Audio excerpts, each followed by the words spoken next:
లూకా సువార్త మొదటి అధ్యాయం మొదటి వచనం నుండి, ఘనత వహించిన థియోపిల ఆరంభము నుండి కనులార చూచి వాక్య సేవకులైన వారు మనకు అప్పగించిన ప్రకారము మన మధ్యను నెరవేరిన కార్యములను గూర్చి వివరంగా వ్రాయుటకు అనేకులు కొన్నారు గనుక నీకు ఉపదేశింపబడిన సంగతులు నిశ్చయంగా జరిగినవని నీవు తెలుసుకొనుటకు నన్నిటినీ మొదట నుండి తరచి పరిష్కారంగా తెలుసుకొని ఉన్న నేను నీ పేరిట వాటిని గూర్చి వరుసగా రచించుట యుక్తమని ఎంచితిని. యూదయ దేశపు రాజైన హేరోదు దినములలో ఆబియా తరగతిలోనున్న జకర్యా అను ఒక యాజకుడు ఉండెను. అతని భార్య అహరోను కుమార్తెలలో ఒకతే. ఆమె పేరు ఎలిజబెతు. వీరిద్దరు ప్రభు యొక్క సకలమైన ఆజ్ఞల చొప్పునను న్యాయవిధుల చొప్పునను నిరపరాధులుగా నడుచుకొంచు దేవుని దృష్టికి నీతిమంతులై ఉండిరి. ఎలిజబెత్ గొడ్రాలైనందున వారికి పిల్లలు లేకపోయేది, మరియు వారిద్దరూ బహుకాలం గడిచిన వృద్ధులైరి.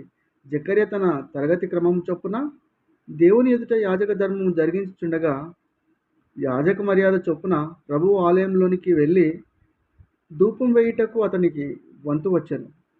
ధూప సమయమందు ప్రజల సమూహమంతయు వెలుపల ప్రార్థన చేయుచుండగా ప్రభువు దూత ధూపవేదిక కుడివైపున నిలిచి అతనికి కనబడగా జకర్య అతన్ని చూచి తొందరపడి భయపడిన వాడాయను. అప్పుడు ఆ దూత అతనితో, జకర్య భయపడకము, నీ ప్రార్థన వినబడినది. నీ భార్య అయిన ఎలిజబెత్ నీకు కుమారుని కనును. అతనికి యోహానను పేరు పెట్టుదువు. అతడు ప్రభు దృష్టికి గొప్పవాడై ద్రాక్షరసమైనను మద్యమైనను త్రాగక తన తల్లి గర్భంన పుట్టినది మొదలుకొని పరిశుద్ధాత్మతో నిండుకొనిన వాడై ఇశ్రాయేలులో అనేకులను ప్రభు అయిన వారి దేవుని వైపునకు త్రిప్పును. మరియు అతడు తండ్రుల హృదయములను పిల్లల తట్టునకును అవిధేయులను నీతిమంతుల జ్ఞానము అనుసరించుటకును త్రిప్పి ప్రభు కొరకు ఆయత్తపడి ఉన్న ప్రజలను సిద్ధపరచుటకై ఏలియా యొక్క ఆత్మయు శక్తియు గలవాడై ఆయనకు ముందుగా వెళ్ళును గనుక నీకు సంతోషమును మహా ఆనందమును కలుగును. అతడు పుట్టినందున అనేకులు సంతోషింతురనెను.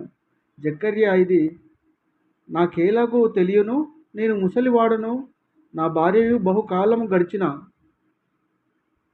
గడిచినదని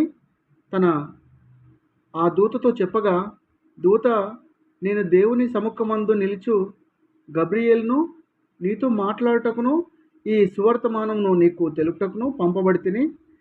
మరియు నా